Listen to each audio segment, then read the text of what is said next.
емоциите како енергетски процес се составен дел на секој еден од нас. Во секој период од животот. И ние не учиме за тоа, не зборуваме за тоа.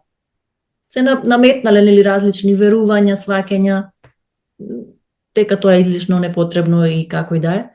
И ни се случуваат ситуации. Ситуации да не бидеме разбрани, да избувнуваме, да не бидеме прифатени, да не се однесуваме со доволно внимание, значење кон другите, кон себе, навлегување во емоционални состојби просто без да сме и свесни.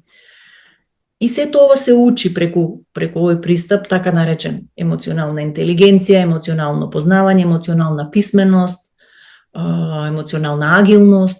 Различни теми имаме. Суштината е препознавање на емоции кај себе, кај другите, регулација на емоции кај себе и внимавање како се однесувам кон другите, имајќи предвид да следам какви емоции предизвикувам или ќе предизвикам.